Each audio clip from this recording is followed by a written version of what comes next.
And thanks for everyone for joining on and taking the time out of your day to quiz our panel and gain some information and hopefully have a little bit of fun. I'm not going to consume much of this time because I know we've got a lot of questions and content. I know Robin talked about the chat room, so I invite you to chime in on that and any questions or comments that you have for this discussion. I'll be monitoring that, and then we'll insert that with the question as required. So we'll kick it off. We've got Matthew, Malcolm, Joey, Brad, and Mark.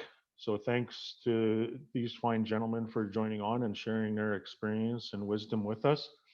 Just a quick note on these folks. They thought they were being chosen to this panel because they were the best looking on the board of directors for TIAC. And then they, discovered that they were all contractors. So maybe that wasn't the case. And it was just to get their viewpoints on what's going on. So that's a little feedback. So let's have some fun and let's get rolling here. So I'll ask some questions and I'll kind of randomly choose who answers them and in what order, and chime in on the chats. If everybody could open up their chat rooms and kind of tell us where you're situated at today and maybe what the weather's like or how things are going. Don't be shy to share that information. So kind of first question up is obviously the pandemic related one is, how has the pandemic affected on-site production and procedures such as PPE, productivity factors, any safe work procedures, and so on? So I'm going to go to Joey Fabing first for this response. Oh, it's definitely been an interesting time. It's changed a lot of different programs that we set out on our job sites. In the process of doing a 54-story building, we got hit with this COVID pandemic, which shut part of the building down.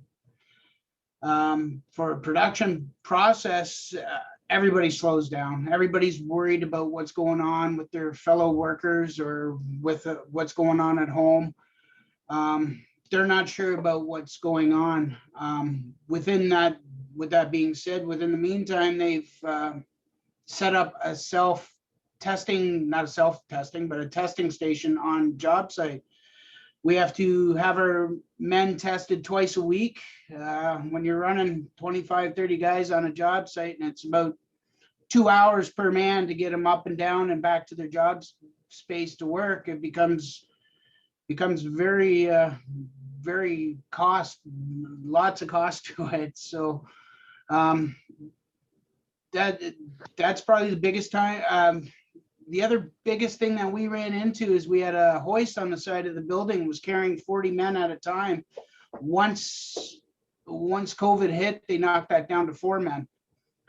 So you've got we had our men starting at roughly 5:30 just so that they could get to their job space on time and without being crowded within the other 500 members on the job site. A lot of cost to it. It's been hard. We've had a good crew of men on this job site, on this one particular job site. They stuck with us. We had a few that took the COVID layoff but came back afterwards. But most of them were pretty good. We've sanctioned ourselves away from as many people as possible, try to keep our distance, separate lunches, stairwells up and down, different things like that, but it all creates costs. So if people think that there's no cost to this, there's tons of costs. But we're fighting through it, and hopefully at the end, something can be done about it. Okay, thank you, Joey. We'll go to the West Coast now for Brad's take on the same question. Sure. Hi, everyone. I would agree with Joey for sure on all those, as I'm sure everybody sees additional costs. Some of the stuff that we've noticed, if we're trying to train some first-year apprentices, we're finding it very difficult because you do need to still maintain a 6-foot distance between each other, and we've really found there's a bit of a difficulty. Guys want to kind of just essentially they just say, well, I can't really help them, so you throw them on their own and just come back and watch and look. And we've noticed a bit of a decline in some of the quality that we're expecting from first year guys. I mean, we don't give up. We keep plugging away at it, but that's definitely a cost that we're incurring. We have a certain amount of allowance for non-productive training, and that has increased for sure on more than one level. But the apprentice greenhorn kind of idea is costly. Stuff we've found is we pay for parking, and quite often guys would carpool together to just save on fuel. But now all of a sudden we're having 15 people submit parking fees on a job that we have 15 guys on, and again, it's a cost that we somewhat allow for. We don't always assume everybody will submit a parking ticket, parking fee. Now we are. So, it's a little bit of the profit that we would expect to perhaps get out of that. We're no longer getting. Trying to maintain the COVID rules on sites is difficult. We have had cases where people have come into contact and have been tested for COVID, and then all of a sudden we need to go back to the site and deem who they worked with within 6 feet, because sometimes you need to have somebody within arm's length to hold the other end of the metal when you're putting it over a large duct. And if that's the case, then now that person has to quarantine, even though they don't have the COVID. But just maintaining the 6 foot distance is our biggest problem. It's fine on some smaller jobs, but on some of the bigger jobs where there's bigger tasks, bigger duct, bigger pipe, it is a 2-person job, and it's definitely difficult to maintain that. So Brad, a question came in over the chat line here is, were you able to pass off any of the additional COVID related expenses or cost impact to the prime contractor or the owner, or did you have to absorb that? At the beginning, we absorbed it as we were unaware of all these costs, but as COVID stuck around, it didn't take us long to realize we would have to add costs to our quotes. Now, I don't think we could identify them as an individual cost, but we blended, we just had to put a bit of an increase on our labor side to absorb that. So we did not bill out anything as per COVID costs, but we have increased our labor costs to absorb it. But in the beginning, we had to eat some of it, but now we're definitely, our numbers have gone up a little bit to allow for the COVID. Perfect. Thanks, Brad. So Brad touched on something that we had on our list to explore and ask the question on, is apprenticeship and training. I just want to think about, we're in a year in the pandemic. How has that affected our apprentice programs and maybe even our recruitment or enrollment into the trades in general, but more specifically the insulation trade? I'll go to Matthew to kind of get his take on that. Have you seen enrollment go up, stay the same? What kind of training programs got canceled or changed? Or are we going to see the enrollment was quite the same. The difference is that the programs were put on hold because the school was closed for a few months.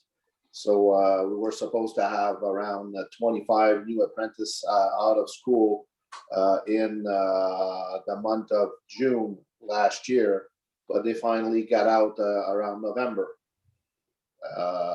And they were all taken right off when the course finished. So, but like Brad said, we face the same challenge that you have to work sometimes more closely with the first year apprentice to teach them properly. So that was hard because you need to keep the 6 feet distance at all time. And now I know there's another group of apprentice that should be out around June this time. The program is on time. We're lucky enough that schools, when they got reopened, they stayed open for a bit they had some online teaching, and they got back to the actual school a while ago. So out here, we're quite lucky about that. Perfect. Thank you, Matthew. Malcolm, welcome. same kind of question. And what's your take on recruitment and training of folks into the trades? I think down here we've generally been pretty lucky, apart from the initial start of all this in March, April, May last year. We got ourselves back to normal fairly quickly. A little ironic saying that since we're in the middle of a shutdown that just started on Friday. But so from the training point of view, things have been working more fairly normally, maybe a little bit more spread out, rather than whereas they might run 1 or 2 courses at the same time. They're now limiting the numbers of people on, so now the courses are being more spread out over longer durations. I know the local union in Halifax, they just shut down all their training for the next month that they had planned for, I think it was 1st and 4th year apprentices. But locally, within our company, we've been pretty lucky because we only have 2 first-year apprentices, and both of them are working with their fathers. So 6-foot rule, whilst we're still trying to work to it, it's not as critical because they're both living in the same household. Okay. Good. Thanks for your take on that, Malcolm. We're going to stay on the labor category for a couple more questions, or maybe just one more, depending. But let's talk about labor costs, and have you changed the labor costs in your estimating, and why, if you have changed it?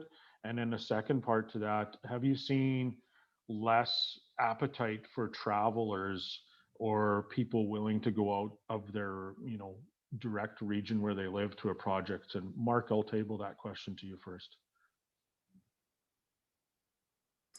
Well, throw me under the bus on that one, eh?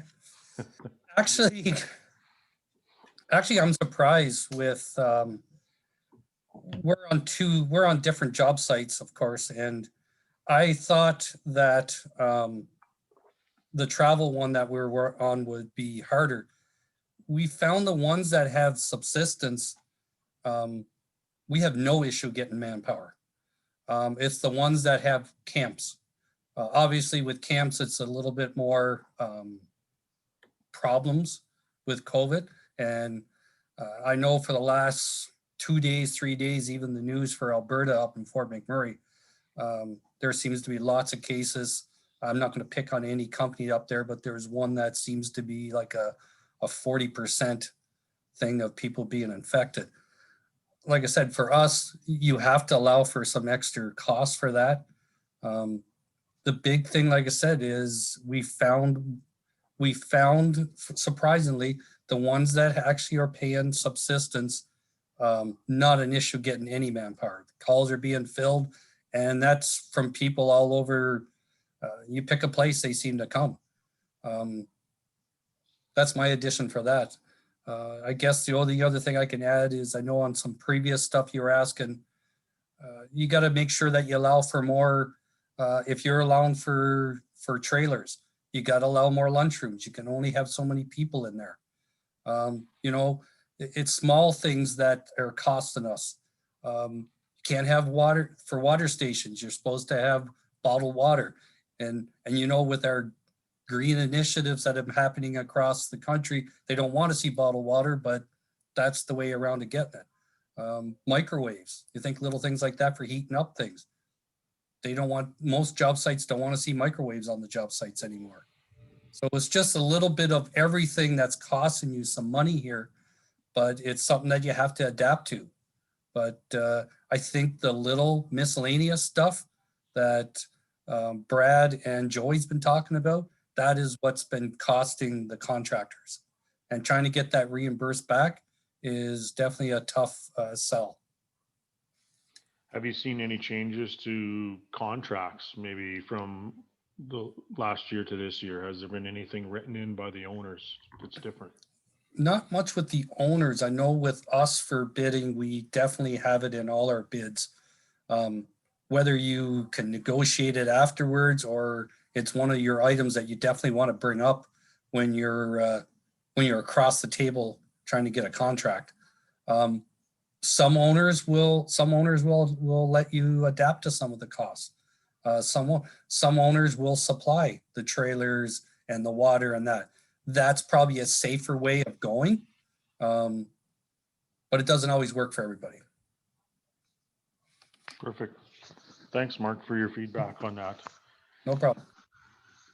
We have another question that came in. We'll kind of shift gears to, non-labor for a little bit here, but the question came in from the Ezine Blast, and the question is, what can distributors do to help contractors during this time, currently short-term and long-term? I'm going to go to Brad for that question, for his response. Well, boy, the obvious answer would be lower those prices, but that's a tricky one. I mean, I do feel like everyone is trying their best to help through the COVID times. The world economy, like, everything seems to be busy, shortages of material. So, I don't point fingers. Like, when I see an increase, the old days I might question, hey, is this just an increase because you're able to put one out every year? But when I look around and see just the shortage of material, the cost of shipping, I understand the reason there is increases. Unfortunately, in our industry, we're the last guys, like, we're the last people on the job site almost. So some of our projects we quote today, on a large enough project, we might not be on that site for 2 years. So, we do have a built-in allowance based on what we see annually. Now that we're seeing, like a second increase, possibly a third increase, we are going to have to absorb that directly off our bottom line. So, if we could get as much help from the distributor suppliers, that's what we're looking for. Now, I realize the increases come out and they're saying it's the best they can do. So I don't know how I can argue that. I'd love to just say, well, we're going to go to the other guy, but it's just not in our nature to put guys up against each other. So we absorb it, and we just we're putting increases on our material now. But again, we have projects that are going to have to absorb that increase. So I don't know what to do about it other than absorb it. Okay. There's a part B to this question, but I'm going to put that one on pause, and we're going to jump over to Atlantic Canada and get Malcolm's take on what can distributors do to help the contractor during this time. Good communications is probably the first and most important. I know with our suppliers, we've been having discussions with them. Soon as we know we have the work, we're giving them the heads up on the materials that we're going to be looking for, so that we can at least do some mitigation of any increases that we're likely to incur. But I'm sure they're facing the same challenges that we are. Good. Thanks, Malcolm. Mark, can you chime in and provide some feedback on this question as well, please? Yeah, to be real simple for the distributors and that, having stock. Lots of times our decision comes down to who has the material. If you keep the material in stock, chances are you're going to get the orders. I mean, that's plain and simple from the contractor side. When you need to get the material, you need it, you're going to go to who has it. Plain and simple. Perfect. Thanks, Mark. So part B to that question, I think, revolves around that communication of the volatile price increases in the market. And I know Brad's an active member of BCICA, and BCICA was probably the first ones to distribute a letter of awareness of the price increases. Brad, do you want to just jump in and tell us how that came to be and what your experience has been on having that provincial association backing during these turbulent times? Well, I think having an association is definitely a nice strength in numbers. At least we can have a communication amongst the suppliers, distributors, contractors. And it was actually one of the suppliers that kind of spearheaded that letter and just said, don't shoot the messenger. And, so by one person increasing and then the rest following, that supplier was able to draw up that letter, which we're appreciative of it. And again, as I said, I understand. So we're not shooting the messenger, but we were able to put it out to all of our members. And there was a meeting where there was a little bit of conversation around it and how we can move forward in the industry with these increases, and how do we go about doing it. And that was discussed at one of our board meetings, which is open to everybody. I mean, being a member of the association is just the fact that you can converse with other contractors and other suppliers and distributors and know what everybody's thinking is very helpful. So I'm not sure if that answers your question, but I'm an advocate for being a member of all associations.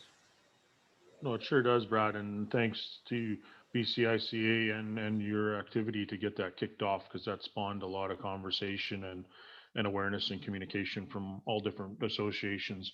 So I'm going to go over to Matthew with basically the same question, because I know Matthew being active in the AIQ, we're having similar conversations about prices and price increasing and stuff that's happening in the market. So maybe just some feedback on that, Matthew. Definitely.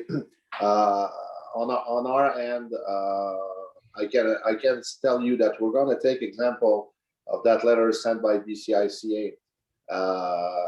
Yesterday we had a board of directors, which we were not all on the same page on that topic.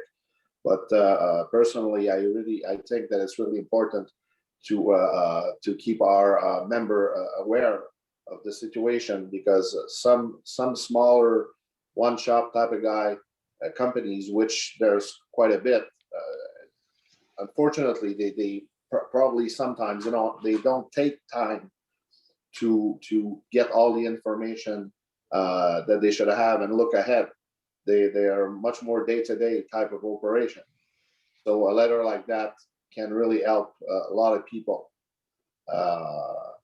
Presently, we're doing jobs like Brad said. We sometimes starts a year and a half, 2 years after we did our first quotation, and we put in some price increases in our bid, but not the type of price increases we're facing right now.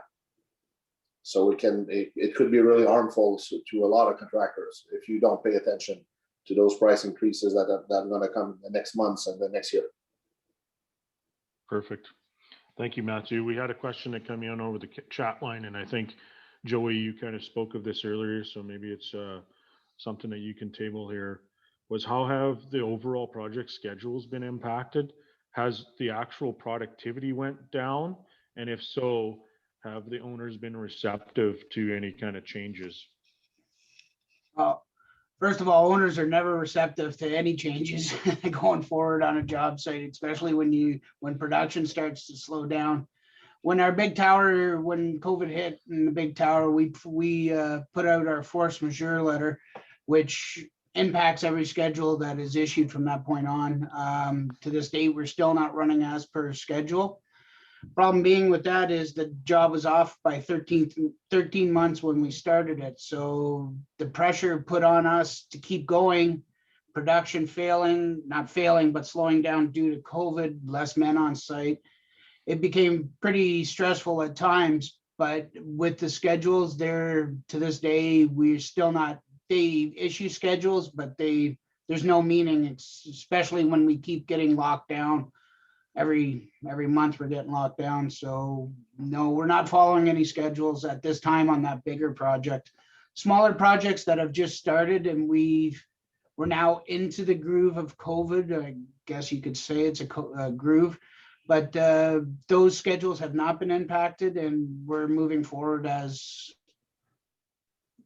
everyday work. It hasn't stopped. So for the bigger jobs that started when COVID hit, yes, it did impact it. Very much so, but to this day, no, for the newer stuff that we've started.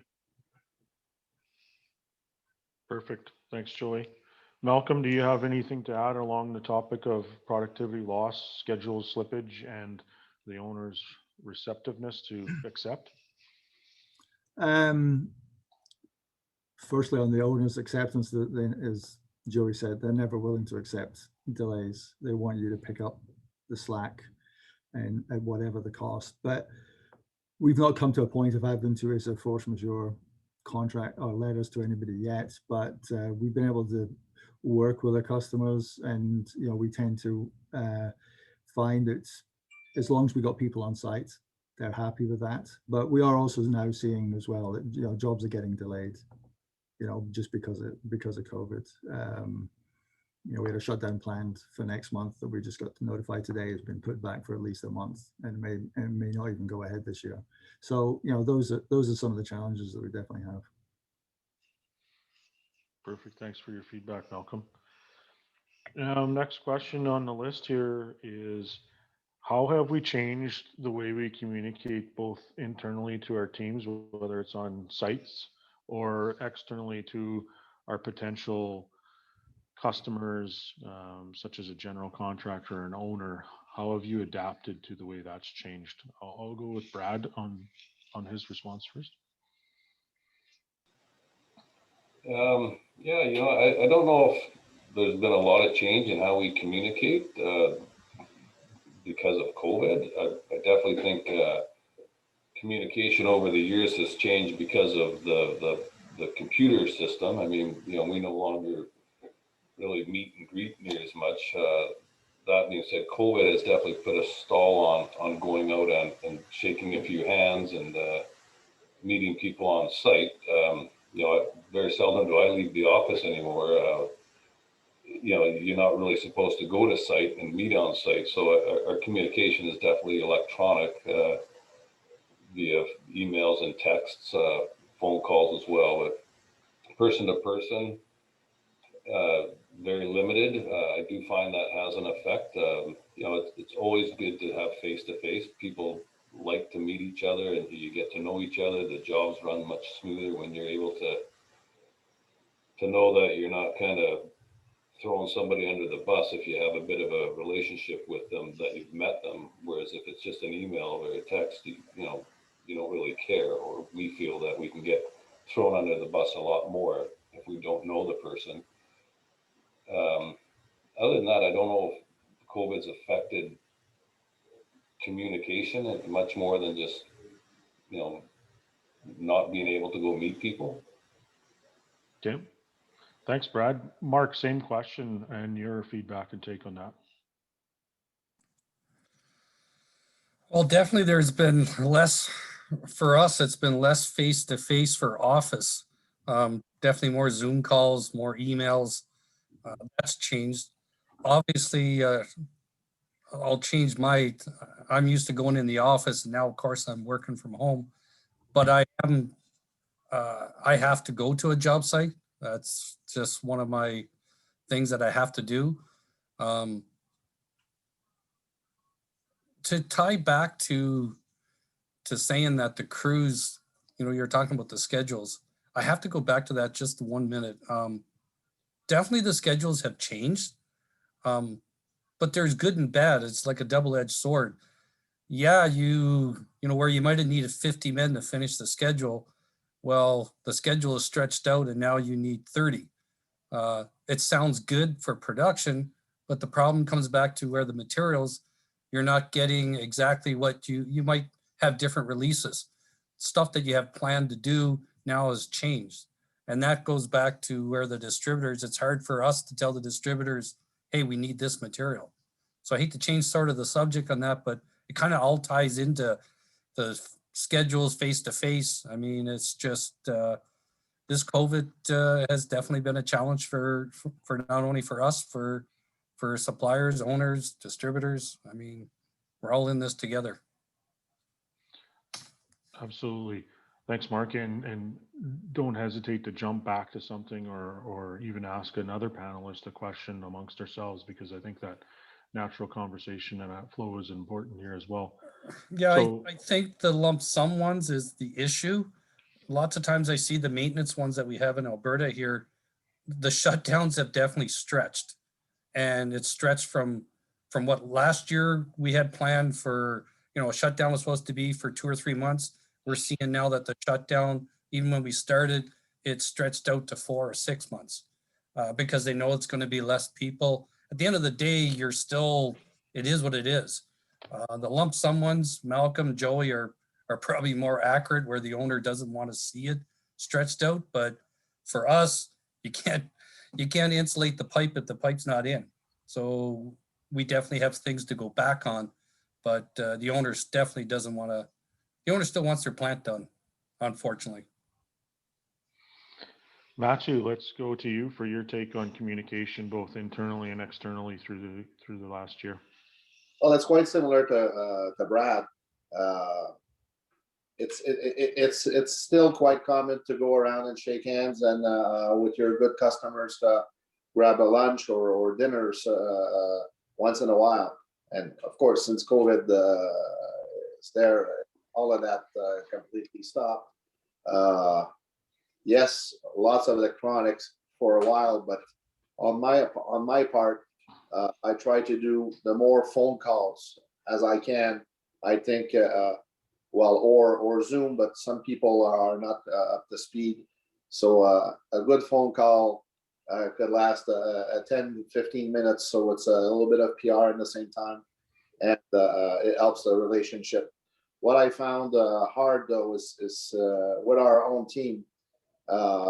We came back to the office because we're able to work in all different spaces and maintain the 2 meters and all of that. But we used to do a few times a year with our crew softball game or going to have an activity outside with them, go-kart, or make social events with our own employees to tide up the team. And that for me, I miss that a lot, and our staff too. So that's an impact that we feel more and more right now. We've been like 1 year without doing anything, and we feel it. Good. Yeah, I think we all do, and I think we'll move into a different section at the end of this meeting to kind of touch or expand on that a lot more. I want to shift gears to the NTCCC side of things, and Joey, this will be going your way since you're the representative on that council, and I think there's been some changes in the last little while that maybe I'll hand the microphone over to you to kind of discuss. Well, with the NTCCC, we've been very busy trying to. We've done our prompt payment at. Oh, speaking about prompt payment, we were going through a tender the other day, and it was mentioned inside the tender that prompt payment will be in effect for this project, which is good news because it's the first time I've seen it put into a tender. Right now, our big concentration is on workload, manpowering. We feel that, well, I think everybody's noticing the shortage of labor out there. We have a few initiatives that we're trying to get rolling and trying to move people from different areas of thinking to the construction level. We've got boots to hard hats, I believe it's called, which is taking people from the army, offering jobs. I know in Toronto, we have a program where we actually use homeless that are out on the street and try to bring them up through throughout the industry. NTCCC, just they keep going. Every time we meet, there's a new initiative coming forward. But right now, the big one is the manpower. There's a lot of concern throughout all different industries, the roofers, the drywallers, boilers, sheet metal.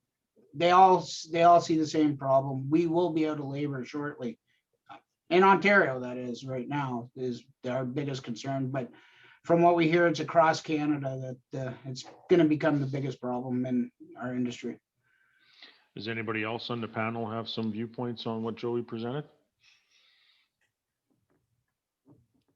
Yes, on our side, right now in Quebec, the government is doing a lot to help the economy, and they're pushing public work to a speed that is like just nuts. So we're quoting fairly good sized jobs, averaging anywhere from I would say $500,000 to $750,000, and they're building around 42 of those type of buildings, and they would like them to be done by, I would say, early 2023. I don't think it will be possible, and we're bidding right now, and that work going to start this. Well, the building will start actually probably this fall, so we're going to start early 2022. But by that time, we'll be short of manpower. That's like Joey said, it's going to be the same thing over here, and I think it's going to be the same thing all across the country, and not only in our industry, in general. So another initiative that we are working on is that the government's budgeted enough money for them to start building some projects, but they're not putting the money out. Due to COVID, we're not sure. We're hoping, we're lobbying the MPs in our areas to release some of this money so that they can start doing the buildings. Within Ontario, though, every time they have a lockdown, it seems that purchase orders stop coming out. We just got put on lockdown probably a month ago. Before that month, we had an open few months, and the rhythm started to roll again. We started seeing ourselves getting busy. Then we got locked down again, and now it seems to have stopped. The POs have stopped coming out. So still to this day, I think people aren't sure what to spend their money on, if they're going to have to increase their safety in their buildings, or I don't think people are sure what they have to spend their money on. But the MTCCC is lobbying the government to get this money that they have budgeted a few years ago, to get it out and start building these buildings that they promised us. Good. Malcolm, Mark, or Brad, do you have anything to add to that comments, or just agreement? Yeah, in Nova Scotia, we've got some major building programs happening up in Cape Breton that are, I think it's about $3 billion they're planning to spend. But from our point of view, we're not going to see any benefit of that until at least maybe the end of 22, more likely 23. And the peak numbers that they're looking for is more than the number for insulators, is more than the number of insulators in the local. So that's a challenge. For sure. The math doesn't add up there, does it, No. Malcolm? And the union are not willing to open up the door. They put because they're using COVID as an excuse, but they're not allowing anybody to join the union at this stage, and they haven't for the last 6 months at least. Wow. Mark or Brad, do you have similar experiences? Yeah, we're definitely running into shortage of labor for sure. I mean, we really find right now that our best avenue to find new people, because we can't find experienced insulators, our avenue is to go to our new employees and find out if they have people that they know that want to work, and that's what we're focusing on. So we've got a bit of an influx of younger workers, which I'm liking, because we did find it's in the younger crowds nowadays, people are tending to lean toward tech. So finding a couple of guys out of high school that like doing this job, and then they usually have a friend that has a friend, and that's the avenue we're approaching right now. But we're definitely we do see the overall shortage of skilled labor, third, fourth year apprentices, journeymen. There's a shortage, and it's going to affect us if we don't bring people into this trade. It's really going to affect us as the work comes. Yeah, Brad's right about all that. Well, actually across everywhere that we're looking at, we're not getting a lot of new apprentices that I can see coming through our system. A lot more seem to be retiring. Not that I want to put our direction towards BC, but there's the amount of projects that are coming out of that area. I don't know if there's enough insulators in Canada to do the amount of work that's planned for there, but it should get interesting in the next year or so where we're going to get all these insulators.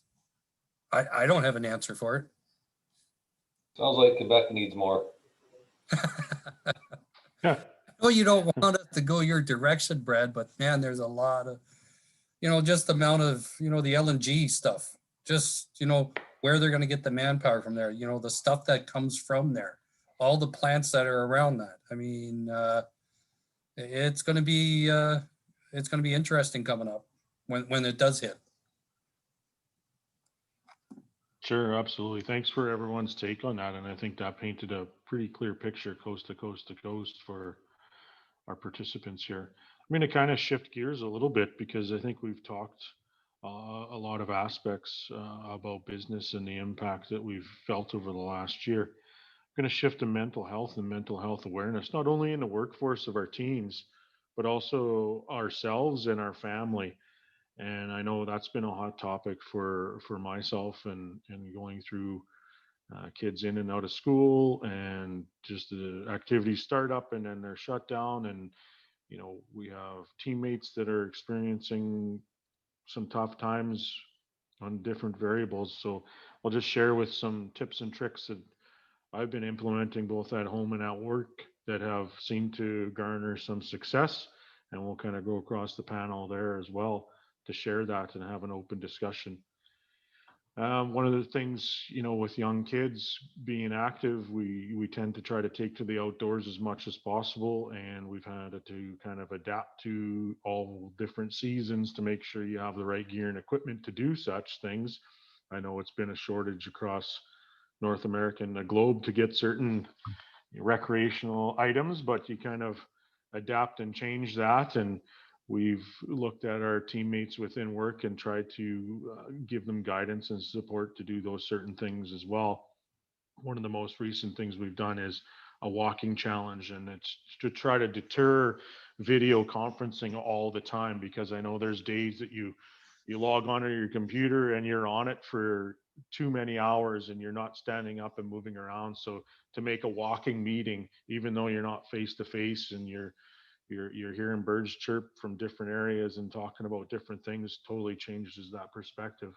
Another thing that I've implemented with the kids and myself that I find a huge help is audiobooks and podcasts while we're driving or in downtime, and also meditation. There's some apps there for some great meditations, and it seems to really help myself and the kids. So those are kind of some of those tips and tricks, and I welcome open conversation amongst the panel. I'm going to start off with Malcolm to get his perspective on what he's changed as a leader in the organization and as a leader at home. I've been in the fortunate position that I haven't spent any time at home. I've been working every day. So I've been fortunate enough to come to the office, never had to spend any extended times at home. But from family point of view, like I have a 15 and a 17-year-old, and the challenge is getting communications with them. And I just force myself upon them a little bit, and we sit down and have communications. We sit down and have supper together. We have movie nights and things like that, just to make sure there's interaction. And my 15-year-old has gone from being a totally outdoorsy person. He'll talk to anybody, make friends with anybody too. I can hardly get him to leave his bedroom. He's playing computer games all day, every day, and sometimes until the early hours of the morning. And that's a challenge. So I put a timer on his access to cut that down. So we're having our challenges. I have an older daughter who communicates with my kids as well, which helps get some feedback that they're willing to tell her, not to tell me. But internally, we have, in the office, we try and have regular get-togethers as best we can. There's 2 or 3 people work in the office all the time, so we always talk every day. And I just make an effort to go around talking to everybody that works for me, just to see how they're doing. Not necessarily always about work. Sometimes it's just to have a chit chat, just so that because some of them are working from home, and it's, as you say, they can be in isolation. Great, Malcolm. I like your take, and I think a lot of participants here today can take away, your theme nights, your different cooking nights and family dinners. And I know the computer and online gaming has definitely expanded and grown over the last year, and to be able to limit that access and maybe churn some different activities onto your children would be great. Matthew, let's go to you for some tips and tricks and experiences that you have. I have lots of similarity with Malcolm, except that big gaming issue. It's more not gaming, but more movies. But at the end of the day, it's the same thing. Sometimes they have their face and they're on their screen in their room. In the winter time, we're a family. We're all do downhill skiing, so it was easier this winter. Now that the season just finished, we're facing that in between seasons. So I don't like to say we're forcing them, but we strongly encourage them to go outside, and we go outside with them. That's the most important thing, that we follow the example. My 10-year-old, I play basketball with in the driveway. We go do some hiking. This weekend, I'm fixing all the bikes to make sure that all the bicycles are up and running. But I think it starts from us in the family and in our business. Same thing as Malcolm in the business where the staff is in the office right now. But we take some time more than before to talk more personal stuff. Awesome. That's really important. The same thing with guys on the job sites, because we don't see them in the social events that I was talking about earlier. That 5-minute talk with one of your foremen. So just how are you doing? How is it at home with the kids? Just so they feel that you're concerned about their situation. But to have topics like movie nights, what we start to do, I would say last year, family games like Monopoly or Scrabble. I don't know the proper term for that, the table gaming or whatever. So we played. We did that last night. We played for an hour and a half. And it ended up with really good conversation, because you're all together face to face instead of being on your phone on Facebook or whatever, Instagram. Awesome. Thank you, Matthew. That's great advice. And I think we can take that away. Family board game night can also end up in World War III, right? If you play the wrong game. Joey, do you care to share some of your experience over the past? About a hot tub. We got the family outside doing the hot tubbing thing, but actually my daughter, I've got a 16-year-old daughter and a 13-year-old boy. Same with Malcolm. Daughter's doing wonderful. She got a new job at Starbucks. She's happy. She's doing online schooling. She's not happy about that, but she's doing it. My son, buried in a video game constantly. So we tried to break that. We had hockey going, but that ended real quick when they locked us back down. So we hopefully, with the weather changing now, we can start to get them outside. We try to force them to go outside and do something anyway. With work, with my men, we've been in the office the whole time. My crew's been wonderful. They've been here to back me. We're here, we come here, we go home. We come here, we go home. So they tell me, but we've been all together through this since day one. I let them know that I'm here for them to talk to. I let my guys on the site know if there's anything that they need that I can help to make the job safer, better, more productive, let me know. We'll get it for them. So just a reassurance to let them know that I'm there for them and watching out for their backs and making sure that they're safe at all times. I think is the best way to deal with this until it's gone. So. Great feedback, Joey. Mark, let's go to you. We got about 7 minutes left of our time frame, so want to get. Hey, I'll try to be quick. My kids have grown up, so I'm more into the grandkids. Try to do more things with them. We've been sent home from our work back in, I don't know if it was November or December, working from home. I'll just say, for myself, being old school, I'll just use one word, sucks. It's just different. You got to adapt to it. Any chance I had a chance to go to job site, so of course I jump on that and go. you try to do more things. Like for me, I go for more walks. Betty and I tried to do walks at, we still do our walks at night with Shep. We have our grandson that comes over. We try to do more things with him. Just try to get out. The big thing is get out on the deck, get outside, just do more things. He bought a little thing for our grandson to motor around in, because we end up taking care of him because he's not in daycare anymore. So it's little things like that you got to change and be happy that's right there. Try to show, for us being older with that, to our kids and our grandkids, try to show more positive things than being negative. It's hard, but it's something that you have to do. Awesome. No, good point, Mark. Brad, let's move over to you and get your sharing.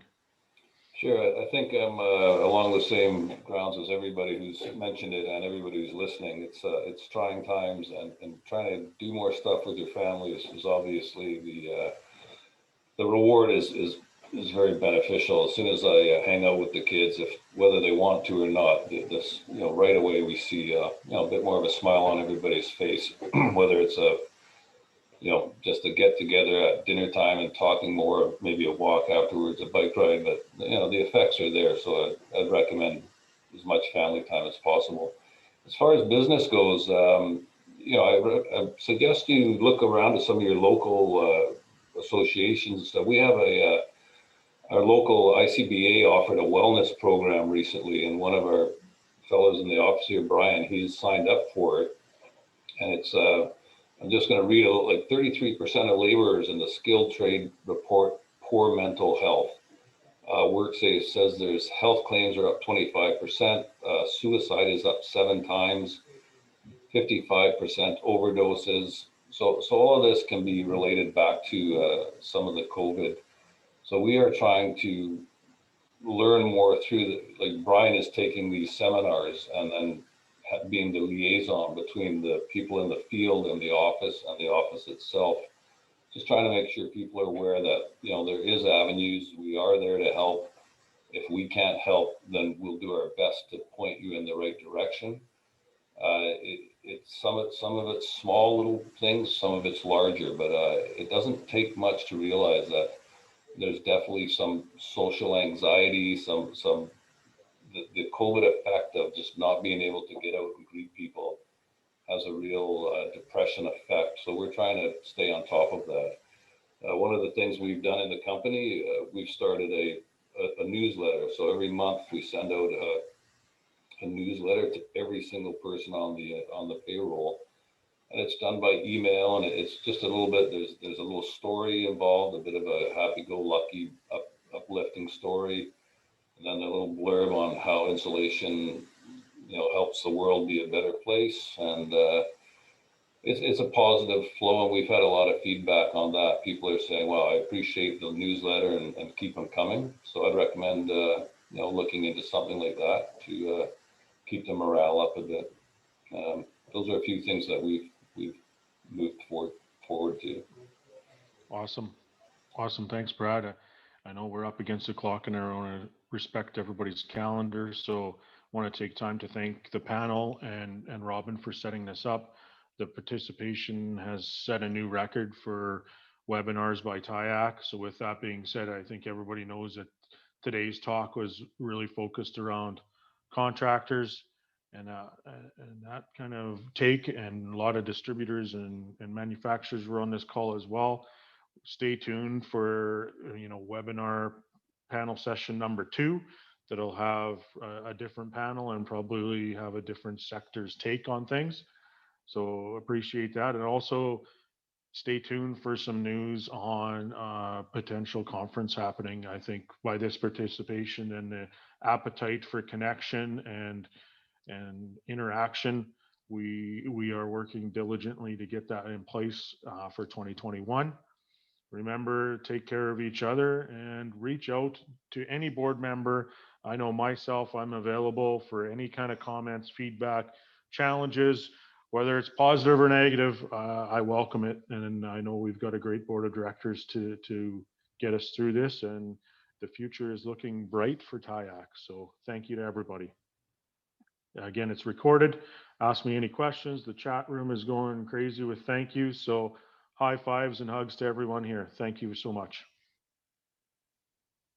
Take care. Thank you.